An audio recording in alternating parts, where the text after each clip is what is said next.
예수를 믿으면 어떻게 되는가? 세 가지를 말씀드립니다. 첫째, 영생을 얻습니다.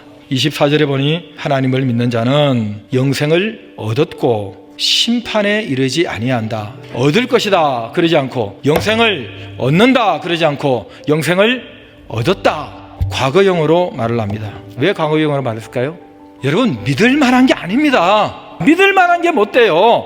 그런데 왜 경청하고 믿고 그 말한 내용을 받아들이고 합니까? 벌써 그의 마음속에 믿을 수밖에 없는 하늘에서 주어진 선물이 있습니다.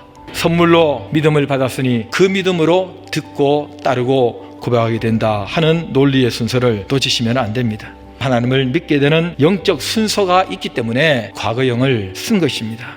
조금 더 설명합니다. 사망에 이르지 아니한다 그랬습니다. 죽고 끝나는 게 아닙니다. 본해받은 인간 존재는 죽음이 끝이 아닙니다. 반드시 죽음의 강을 건너서 육신의 죽음은 새로운 영원한 상황을 직면합니다. 사망은 죽음을 넘어 영원히 지옥에 완전히 들어간다는 것입니다. 그렇기 때문에 그 생명의 성령의 법 통치가 우리를 죄와 사망의 법 통치권에서 빼내가지고 옮겼기 때문에 우리는 해방된 것입니다. 두 번째, 예수 믿으면 어떻게 되느냐? 예수님이 또 말씀하십니다. 훗날에 생명의 부활이 있을 것이다. 여러분, 선이라는 것은, 악이라는 것은 항목 한두 개를 말하는 것이 아닙니다. 그 사람이 지금 어디에 있느냐는 것입니다. 하나님께서 옮겨놓으신 영생의 세계에 들어가서 거기에 서서 거기에 살고 있는 사람이 선한 사람이에요. 의로운 사람이에요. 의롭다 해서 옮겨놓은 거예요.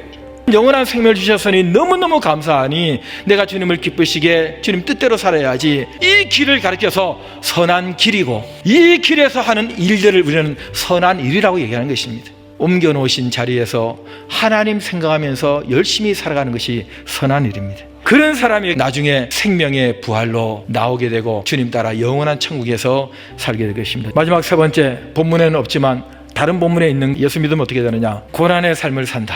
여러분, 예수 안 믿으면 고난받고 예수 믿으면 고난이 없다, 이런 거짓말에 속지 마시기 바랍니다. 자기중심적으로 사는 사람들이 많습니다. 아니, 많은 게 아니라 전부 다 그렇게 삽니다. 예수 믿어도 그렇게 사는 사람들이 많습니다. 예수님은 다른 사람이 위해 살다가 다른 사람이 위해 죽습니다. 그런데 예수님은 자기를 따라오라 그럽니다. 그 자리까지 따라오라는 거예요. 예수 믿는다는 것이 한순간에 딱 믿고 복 팍 받고 팍 죽고 천국에 팍 들어가고 그러는 게 아니라는 거예요. 안 믿는 사람들은 할 수 없는 하나님의 뜻을 행하기 위한 어려움을 더 짐을 졌다는 거예요.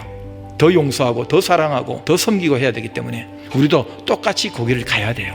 이게 예수 믿는 거예요. 이게 영생의 길이에요. 그러다가 어느 날 끝에서 성숙해지고 주님께서 가자 할 때에 천국에 들어가고 부활의 몸으로 예수님처럼 영원히 살게 되는 것, 이게 바로 주님께서 우리에게 주실 수 있는 것입니다. 우리를 사랑하시기 때문에 훈련시키고 계시다는 것을 잊지 마시기 바랍니다.